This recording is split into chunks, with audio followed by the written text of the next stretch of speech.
बिस्मिल्लाहिर्रहमानिर्रहीम। अस्सलाम वालेकुम। आज हम ट्रिग्नोमेट्रिक फंक्शन 0, 90, 180, 270 एंड 360 की वैल्यू ड्राइव करेंगे कि वो हमारे पास हैं, कैसे आती हैं या उनकी वैल्यूज़ क्या हैं। उसके बाद यहाँ पे मैं चले वो लिख देता हूँ दी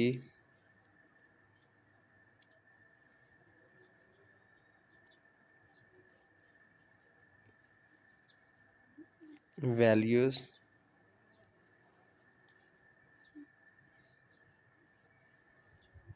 of the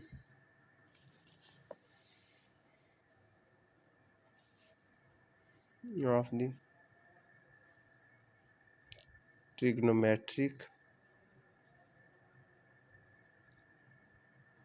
functions of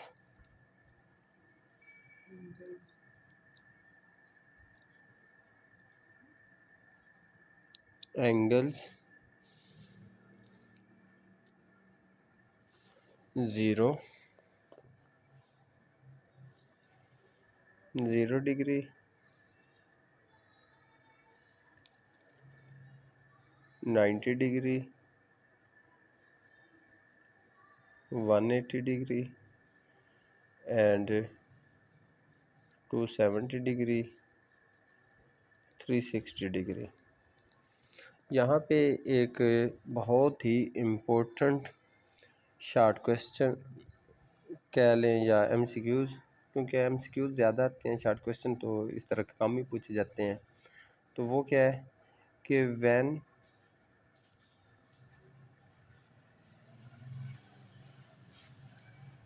terminal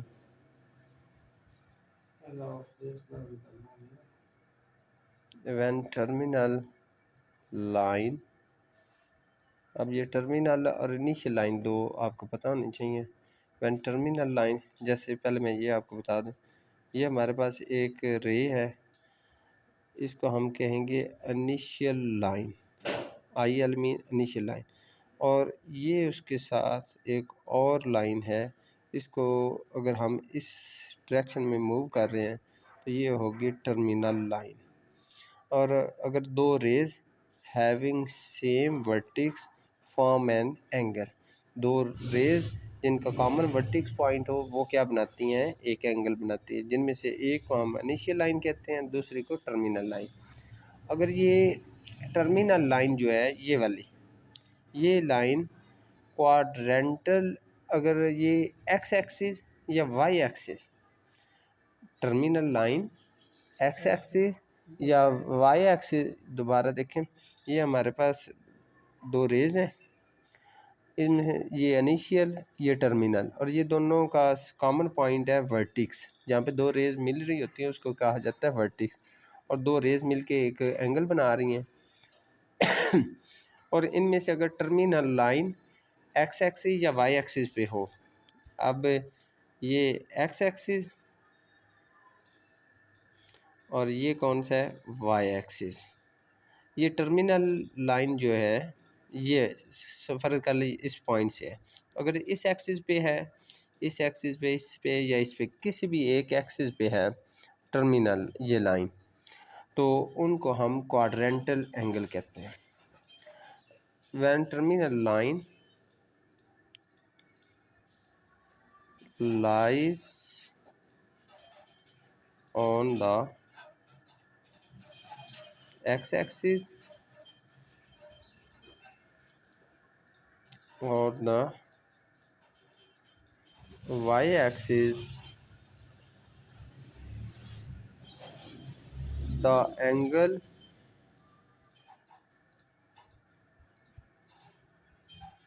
theta is called a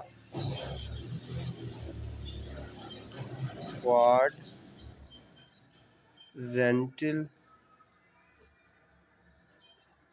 angle. इसको क्या कहा जाता है, क्वाड्रेंटल एंगल। अब हमारे पास कौन कौन सी क्वाड्रेंटल एंगल हैं, सबसे पहले है 0, उसके बाद 90, 0, 90, 180, 270, 360 एंड सो ऑन। ये आगे चलते जा रहे हैं। तो ये 360 पे एंड नहीं हो रहा, बल्कि इसके बाद भी ये मूव कर रहे हैं। तो अब सबसे पहले आपको एक और बैकग्राउंड समझाते हैं। क्या कि ये हमारे पास एक ओरिजिन है ओ, यहाँ पे एक लाइन है हमारे पास, ये इनिशियल लाइन कह लें, और ये एक्स एक्सिस है इनिशियल लाइन, और इसी लाइन पे हमारी जो टर्मिनल साइड है ये वाली ऐसे टर्मिनल साइड लाइन वो भी इसी के ऊपर पड़ी हुई है। अब एक्स एक्सिस पे जो पॉइंट्स हो गए, या पॉइंट हम यहाँ पे एक पॉइंट ले रहे हैं इस पॉइंट पे पी, अब ये पी पॉइंट का जो पॉइंट्स होंगे वो होगा 1 एंड 0। इसमें फर्स्ट पॉइंट एक्स एक्सिस है एंड सेकंड वैल्यू जो है वो वाई एक्सिस की है, और इसका एंगल 0 है। क्यों?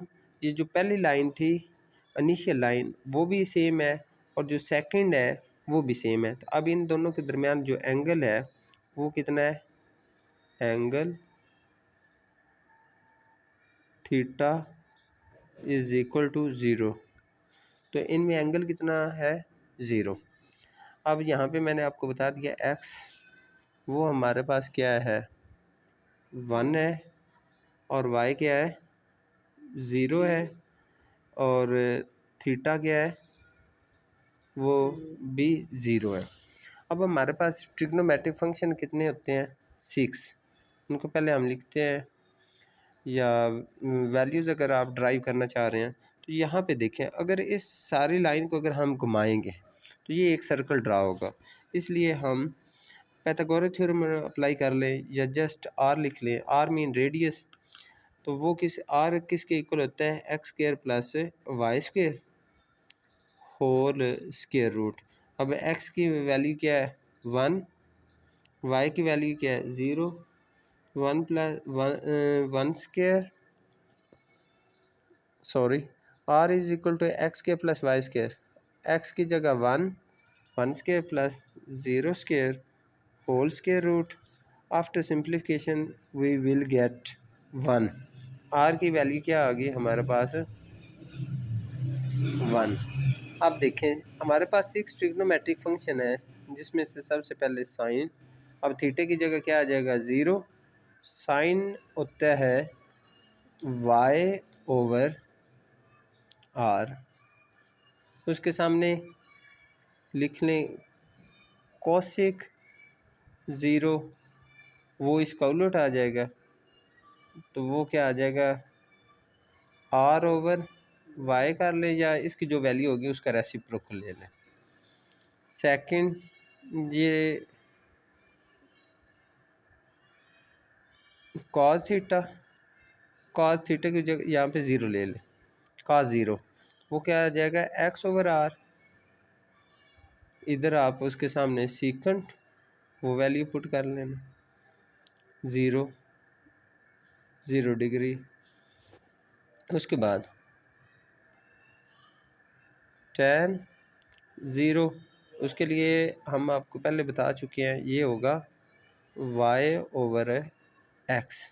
इसके बटे के ऊपर जो वैल्यू है वो बटे के ऊपर लिख लें, और जो नीचे है जो काज के बटे के ऊपर है वो इसके नीचे लिखें, तो ये आ जाएगा y ओवर x। इसका अब उलट कौन सा है? cot 0, तो वो cot 0 इसका रेसिप्रोकल ले लें। अब यहाँ पे देखें, ये हम जो सर्कल ले रहे हैं ये यूनिट सर्कल है, इसका रेडियस कितना है? 1 है। तो ये क्या होगा? Unit circle. अब देखें कि बटे के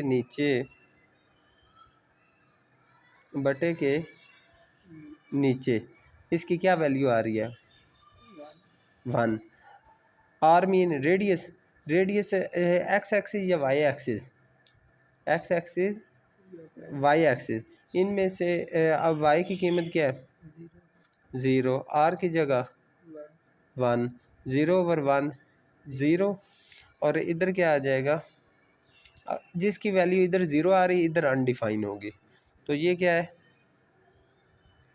R1 Y0, something over 0 is undefined.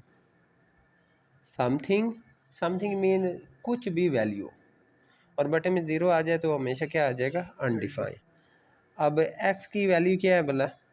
1, r की क्या वैल्यू है? 1, तो ये 1/1 क्या आ जाएगा?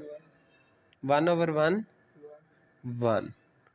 अब सीकेंट इसी का उलट है, तो अगर r/x कर लें तो भी ठीक है, तो ये 1/1 इज इक्वल टू 1 ही मैं लिख रहा हूँ, 1/1 1। तो ये क्या है भला?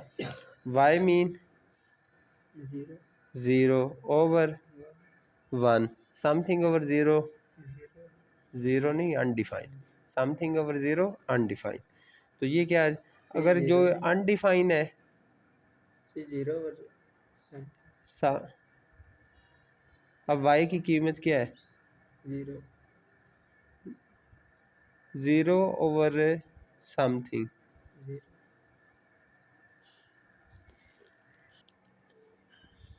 ये 0/1 इज 0, वो समथिंग ओवर 0 अनडिफाइंड आ जाएगा कॉट। अब ये 0 आ गया, तो ये क्या आ जाएगा? x और y, ये क्या आ जाएगा? x की कीमत 1/0, अब ये क्या आ जाएगा? अनडिफाइंड। तो 0 पे ये क्या है? अनडिफाइंड है या इन्फिनिटी है। अब फर्दर देख लें, जहाँ तक इस वीडियो को वाइंड अप करते हैं, नेक्स्ट वीडियो आ जाएगी आपके पास, क्योंकि इस तरह वीडियो की लेंथ ज़्यादा हो जाएगी। Thank you for watching. अल्लाह हाफिज़।